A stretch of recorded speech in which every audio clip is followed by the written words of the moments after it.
आरंभ में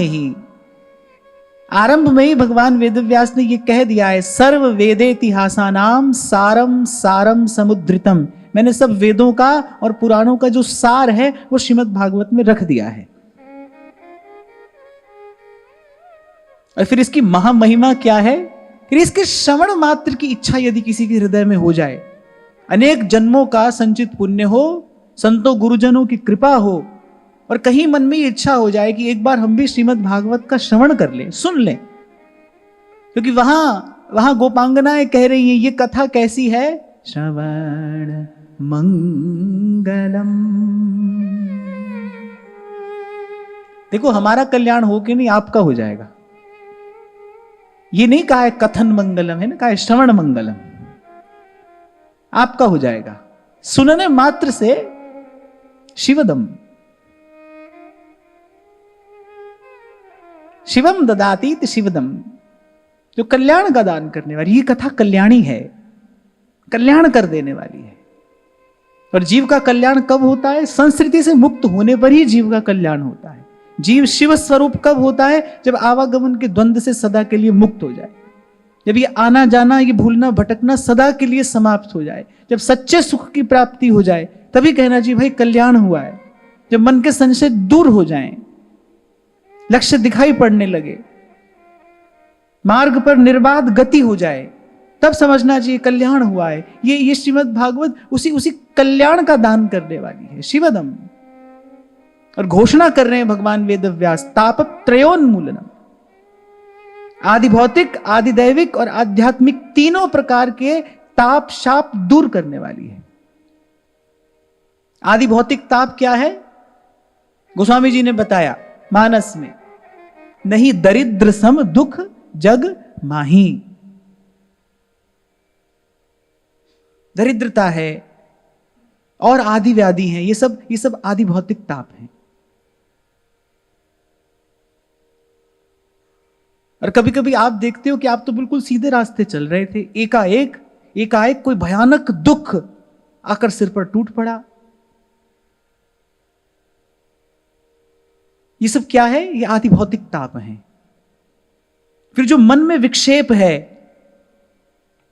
ये जो मन की भटकना है, ये जो मन बार बार खींच कर विषय के अंधकूप में ले जाकर गिरा देता है, ये क्या है? ये आदिदैविक ताप है। और आध्यात्मिक ताप तो एक ही है कि जीव भगवान से बिछड़ा है, ये आध्यात्मिक ताप है। और ये तीनों प्रकार के ताप दूर करने वाली ये कथा है, ये गाथा है।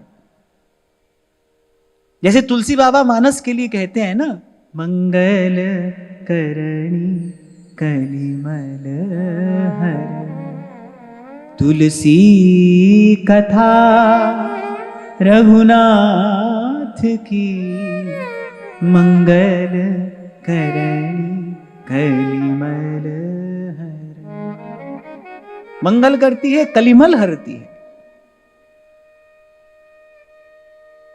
ऐसी कहा वेद्यम वास्तवमत्र वस्तु शिवदम तापत्रयोन्मूलनम। और कल हमने विस्तार से चर्चा की, वेद्यम जो जानने योग्य है उसी को जना रही है। और जानने योग्य क्या है? जिसको जानकर सुख मिले, शांति मिले, जीवन में स्थिरता आए, अपने स्वरूप की सिद्धि हो, जिसको जानकर, जिसको जानने से अंतःकरण शुद्ध हो, वही जानने योग्य है।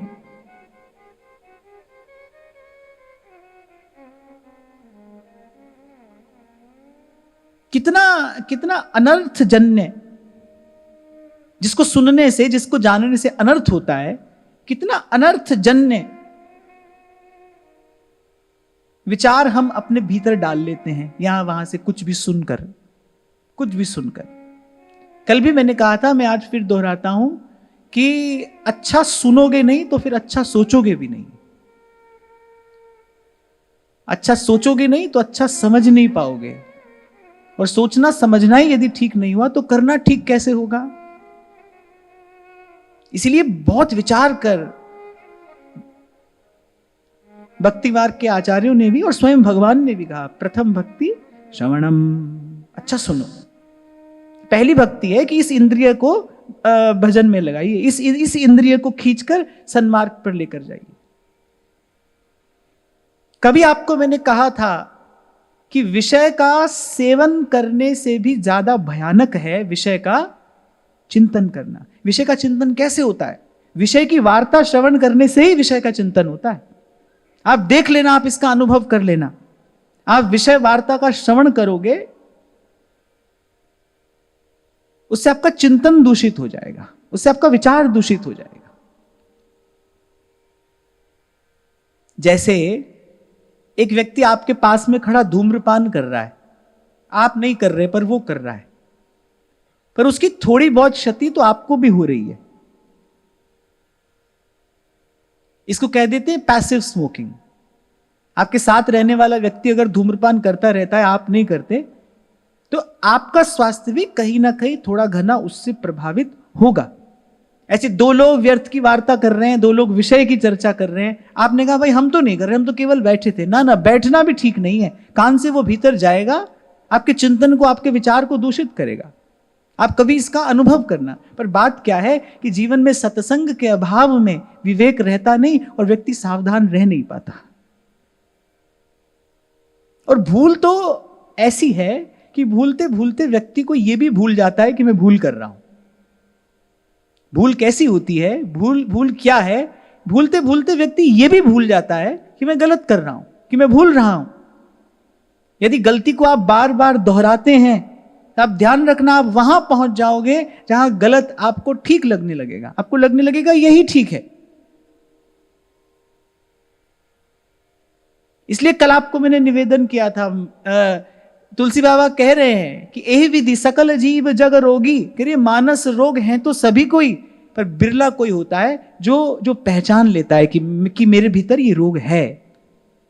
कौन पहचानता है? जिसके जीवन में विवेक का प्रकाश होगा, जिसकी बुद्धि विवेक से प्रकाशित होगी, वही पहचानेगा हाँ भाई मैं रोगी हूं।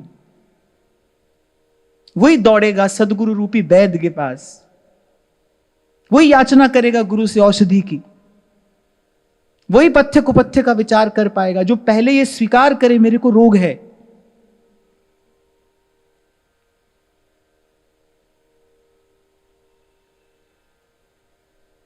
तो घोषणा करते हुए कह रहे हैं भगवान वेदव्यास, कह रहे वेद वृक्ष का ये पका हुआ फल है। और फिर इसके माधुर्य का क्या कहना, क्योंकि शुक मुखाद अमृत द्रव संयुतम। भगवान की बात ऐसे ही कोई कहे तो कहानी लगती है, और भगवान की बात जब कोई संत कहता है, जब कोई भक्त कहता है, तो उसका प्रभाव कुछ और होता है। हमारे प्रातः स्मरणीय परम श्रद्धे वात्सल्य भाव मूर्ति श्री गोपालाचार्य जी महाराज जब कथा सुनाते थे तो ऐसी ऐसी विचित्र विचित्र कथाएं सुनाते थे जो किसी ने कहीं न पढ़ी हो न सुनी हो। एक दिन उनसे किसी ने पूछा, बोले महाराज आप ये सब कथा सुनाते हो, ये हमने कहीं किताब में तो पढ़ा नहीं है। तो श्री महाराज जी मुस्कुराते हुए कहने लगे, बोले जैसे अब बालक की सब बात मां के पेट में होती है ना, ऐसे भगवान की सब बात भक्तों के हृदय में होती है। बोले पोथी किताब में नहीं लिखी रहती, वो तो भक्त जानते हैं। भगवान के पास तो भगवान के भक्त रहते हैं, वो जानते हैं इनका स्वरूप कैसा है, इनका स्वभाव कैसा है। भगवान की लीला का रहस्य केवल भगवान का भक्त जानता है, ना कोई और जानता है, ना कोई और जान सकता है। सोई जाने जी देहूं जनाई। इसलिए रैदास कहते हैं बलिहारी उनकी है जो केवल कथा नहीं कहते, कहें कथा और अर्थ विचारे, और अर्थ विचारे, जो लीला का रहस्य जानता है। कभी आपको मैंने कहा था ये जो कथा शब्द है ना, इसका उद्भव कथम से हुआ। क्यों? कथा ये नहीं कहती क्या हुआ, ये तो इतिहास भी बता देता है क्या हुआ। राम आए, कृष्ण आए, श्री राम ने ये लीला की, श्री कृष्ण ने ये लीला की। क्या हुआ, काल क्रम में क्या हुआ, ये तो इतिहास भी बता देता है क्यों हुआ। कथा तो वो रहस्य है। लीनम लाती थी लीला, भगवान की लीला का अर्थ क्या है? जो रहस्य है, जो गुप्त है, उसको प्रकट करना, उसको उजागर करना। श्रुतियां भी नहीं जानती भगवान का स्वरूप क्या है, भगवान का स्वभाव क्या है। थोड़ा सा एक इशारा करके वो मौन हो जाती हैं, चुप हो जाती हैं। इससे अधिक वो जानते नहीं, इससे अधिक उनकी पहुंच नहीं है। भगवान के भक्त जानते हैं। अभी कल परसों की तो बात है, जब हम अर्जुन और भीष्म जी की चर्चा कर रहे थे। कल शायद मेरे से यहां पर किसी ने पूछा, बोले जो आपने सुनाया ये कौन से ग्रंथ में है? ग्रंथ में नहीं है भाई, ग्रंथ में नहीं है। भगवान की सब बात ग्रंथ में नहीं लिखी है। भगवान की सब बात तो भक्तों के हृदय में होती है। जो आपसे हम कहते हैं ना, नाम जपिए, नाम जपते जपते क्या होगा?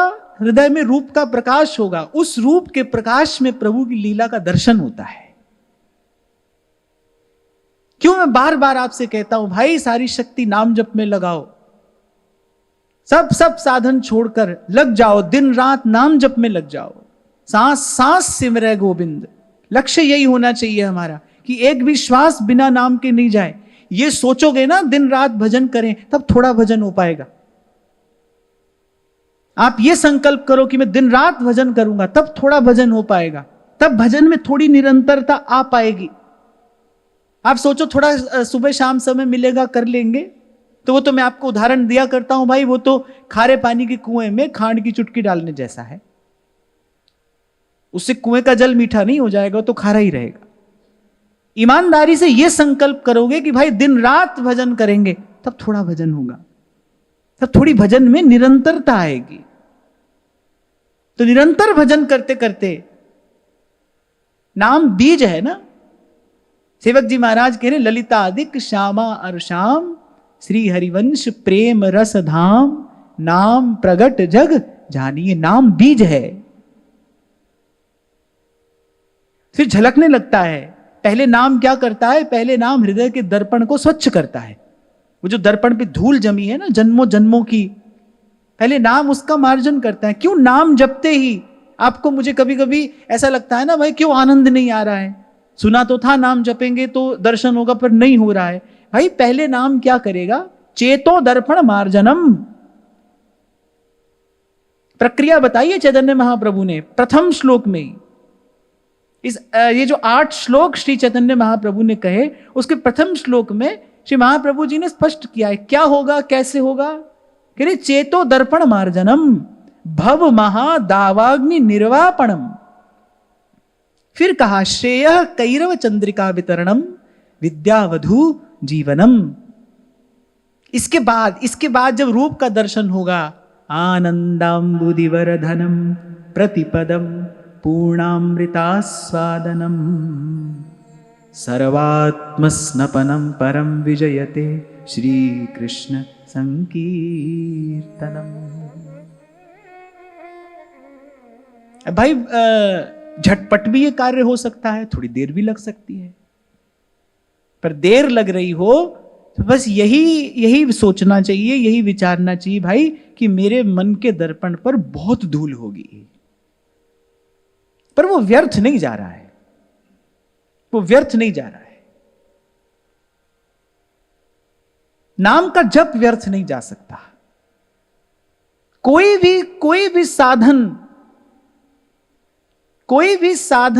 कोई भी विधि बंध्या हो सकती है, नाम का जब व्यर्थ नहीं जा सकता। आपको नहीं पता चल रहा, कोई बात नहीं। बहुत भारी रोग होता है, कोई दवा लेते ही तो आराम नहीं आ जाता है ना।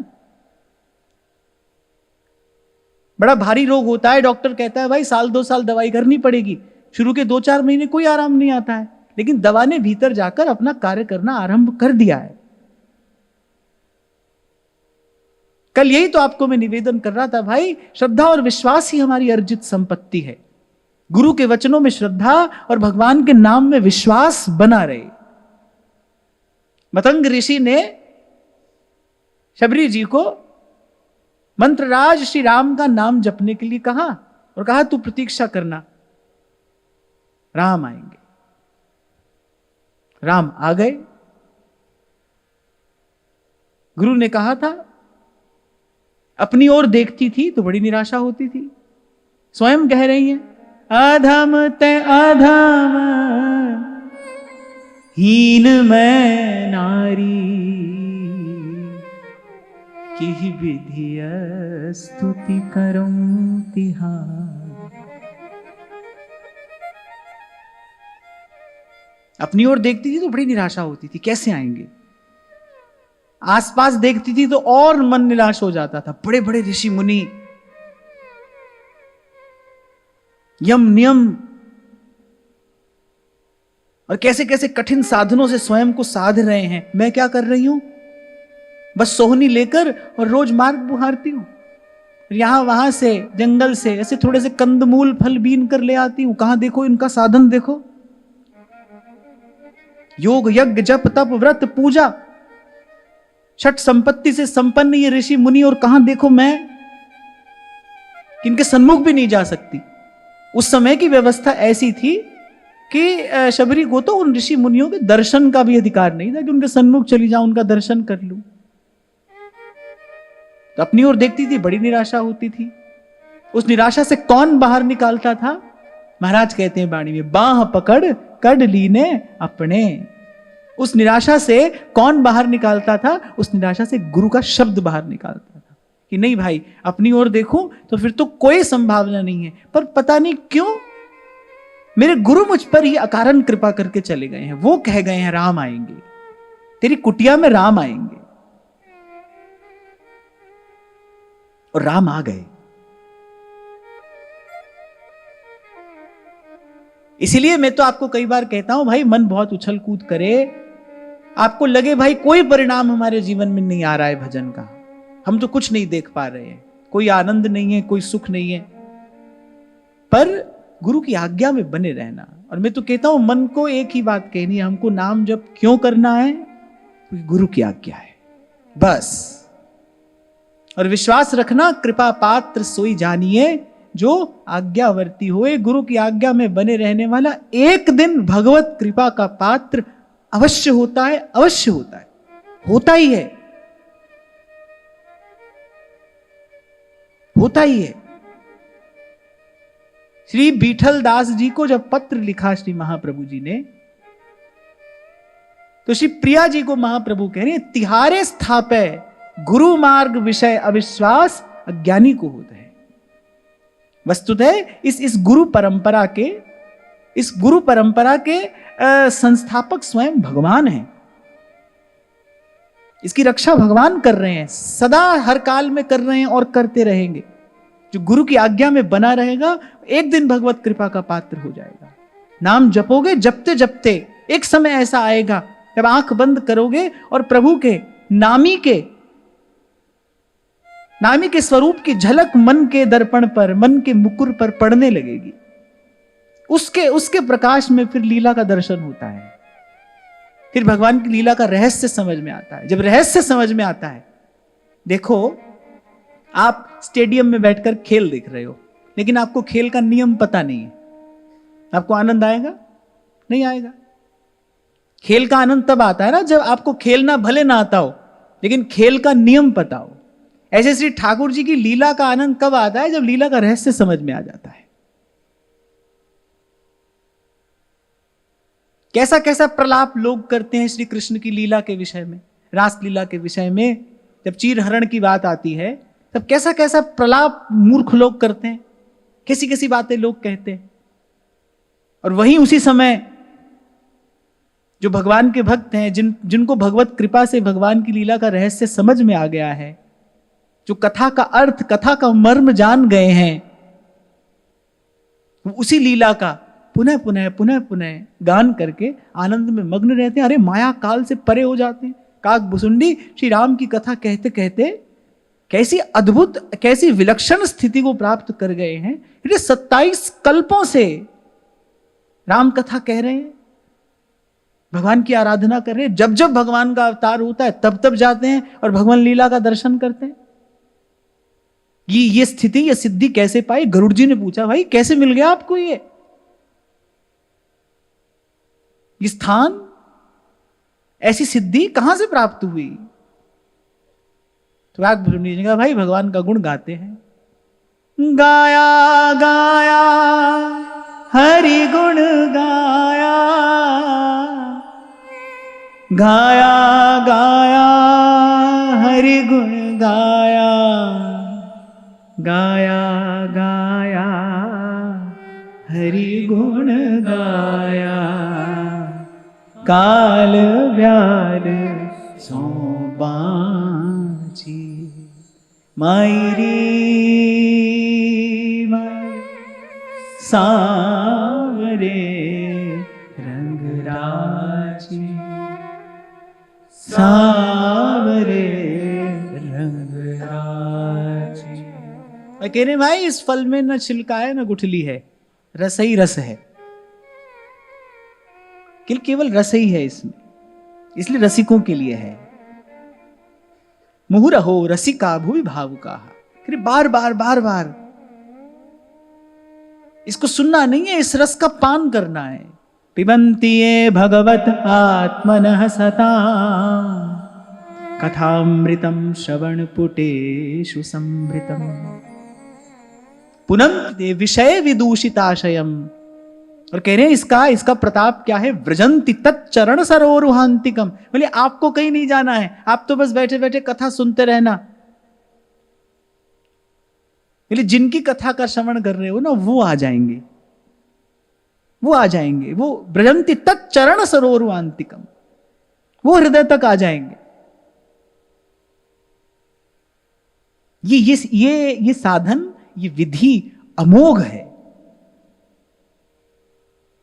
तत्काल आनंद का दान करने वाली है, शिवदम कल्याण कराने वाली है, त्रिताप का उन्मूलन कर देने वाली है,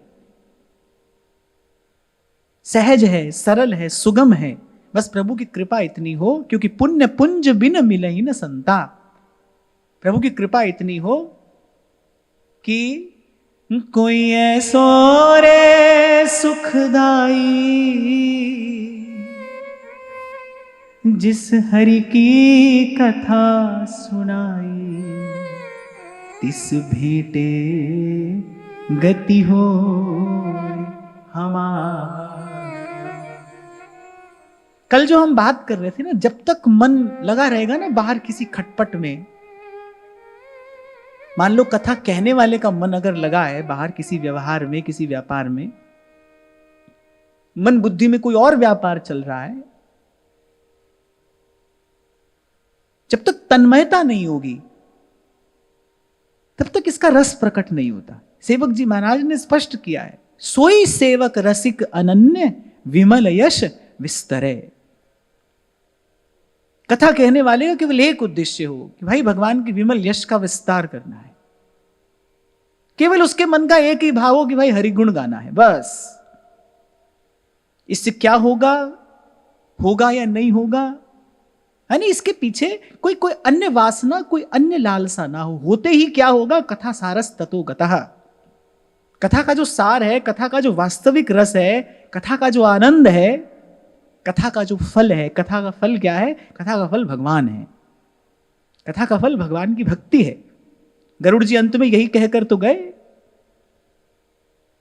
कि मेरा मोह नष्ट हो गया, मेरे सारे संशय दूर हो गए, आपकी कृपा से श्री रघुनाथ जी के चरणों में मेरी नवीन भक्ति हो गई है, मेरा अनुराग नवीन हो गया है, नया नित्य नवोन्मेषणी भावना, ये कथा का फल है। इसीलिए कभी आपसे मैंने कहा था कि अभी हमारे जीवन में नाम तो आया है, पर नाम की खुमारी नहीं आई है। जिस नाम की खुमारी को पाकर संत गा रहे हैं, नाम खुमारी नान का चढ़ी रहे दिन रात। ये जो जितने संतों के शब्द हैं, ये सब नाम की खुमारी तो है। अब ना रहूंगी अटकी। एक स्थान पर मीरा कहती है कि सुन री सखी तू चेतन होए के, मैं मन की बात कहूं बरजी मैं काहू की नहीं रहूं। बोले अब मुझे रोकने वाला कोई नहीं है।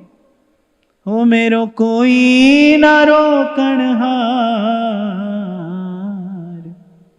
मगन हुए मीरा चली।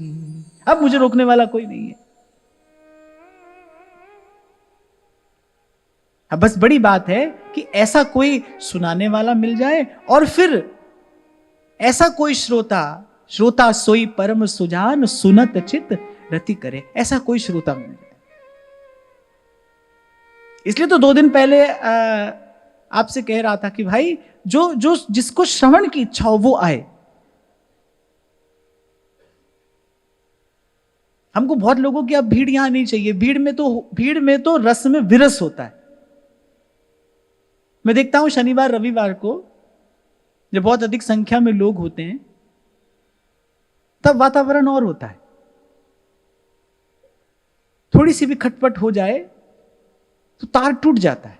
आपको मैं अब की बार का अनुभव बताता हूं। जब 3 दिन के लिए बरसाना में चर्चा थी तो पहला दिन शायद पूर्णिमा थी, कार्तिक पूर्णिमा थी, बड़ी भारी भीड़ थी। अब जो चर्चा करने का भाव मैं मन में लेकर गया था वो चर्चा में वहां पर कर ही नहीं पाया, पहले दिन नहीं कर पाया। दूसरे दिन जब मैंने देखा कि हाँ भाई आज सब साधक लोग हैं, आज सिर्फ सुनने वाले हैं, श्रोता है, जिज्ञासु हैं, तब मैं उस दिशा में थोड़ा आगे बढ़ पाया।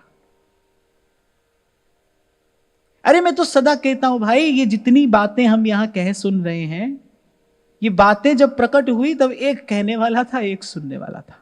कोई एक कहता था, कोई एक सुनता था। ये सारा ज्ञान, ये सारे रहस्य, ये किन्हीं 2 के मध्य का संवाद ही तो है। कोई कह रहा है, कोई सुन रहा है। महादेव सुना रहे हैं और मां भवानी सुन रही है।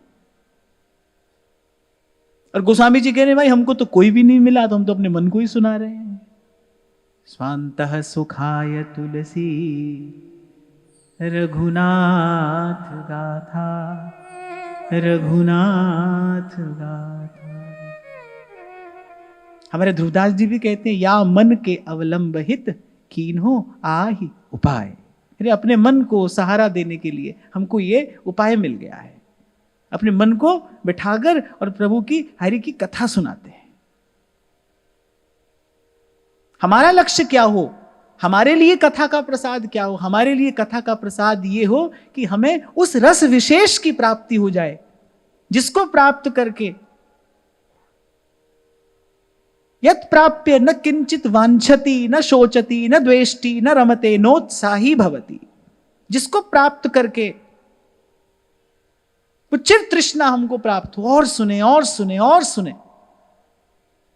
जब सत्संग होता है ना, सत्संग होता है तो सत्संग का वास्तविक फल यही है, और कसौटी भी यही है, सत्संग हुआ है कि नहीं। एक होता है समागम, हम यहां से भी कुछ लोग आ गए, वहां से भी कुछ लोग आ गए, मिले बैठे हुआ, सब ठीक है, वो भी ठीक है। देखिए सत्संग, सत्संग की कसौटी क्या है? हमने सत्संग किया है कि नहीं, उसको कैसे पहचानोगे? उसको तो यही से पहचानना पड़ेगा भाई कि थोड़ी प्यास बढ़ जाए। एक पंक्ति में तुलसी बाबा ने बड़ी बात ये कह दी है, रामचरित जय सुनत अघाही, रस विशेष तिन जाना। आप अपने ठाकुर जी की घर में सेवा करते हो, कभी कभी पहले धारण कराई हुई पोशाक धारण कराते हो, पहले धारण कराया हुआ श्रृंगार धारण कराते हो, लेकिन अपने ठाकुर जी कभी पुराने तो नहीं लगते। अगर लगते हो तो फिर आप सेवा नहीं कर रहे। अपने ठाकुर जी नित्य नवीन लगते हैं। यहां तो रसिक लोग मंगला से शयन पर्यंत 7 आरती का दर्शन राधा वल्लभ लाल का करते हैं। जब हम वृंदावन आए, आज तो भाई जो वस्तुतः दर्शनार्थी है ना, जो वस्तुतः दर्शन करने ही जाते हैं, दर्शन ही जिनका जीवन है, आज तो भाई उन लोगों के लिए बड़ी समस्या हो गई है। जो दर्शन का सुख लेते हैं वो तो बेचारे अब दर्शन कर ही नहीं पाते हैं। यहां से धक्का पड़ा और वहां से धक्का पड़ा। पर जब हम आए थे यहां पर, जब हमने देखा ऐसी ऐसी वृद्ध माताएं, एक कदम उनसे चला नहीं जा रहा है, पर 7 आरती का उनका नियम है, मंगला से लेकर शयन पर्यंत प्रत्येक आरती का दर्शन करेंगे। एक माता तो ऐसी थी तो गुस्से में ही रहती थी। अब वो गुस्सा क्या था? वस्तुतः गुस्सा नहीं था, वो बेचारी शारीरिक रूप से दुर्बल थी, शरीर में अनेक अनेक रोग, लेकिन उसका नियम है, अब जितनी बार वो दर्शन करने आए उतनी बार एक दो प्यार भरी गाली ठाकुर जी को देकर ही जाए।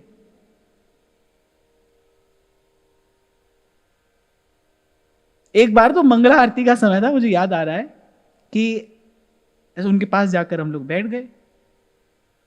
वो गाया भी करती थी, वो दर्शन दे दो राधा वल्लभ जी मैं कब की खड़ी, वो गाया करती थी, मुझे याद है। एक दुर्बल सा शरीर था, तब ऐसी भीड़ नहीं होती थी, तो मंगला का समय था, अभी अभी पट खुलने में समय था, हम जाकर वहां पर बैठ गए। वो गा रही है, अब नीक सा मेरा हाथ लग गया उसको, मेरी तरफ बोली, देख लाला वहां चलो जा।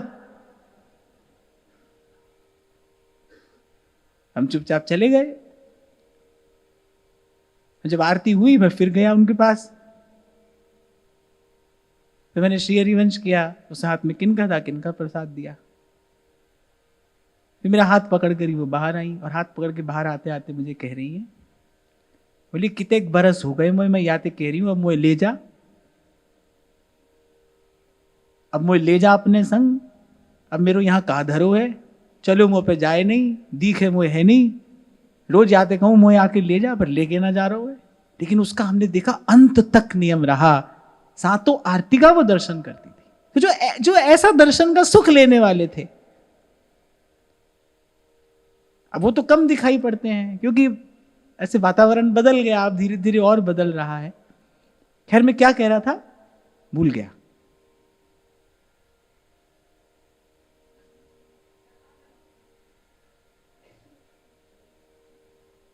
कुछ और कह रहा था, है ना।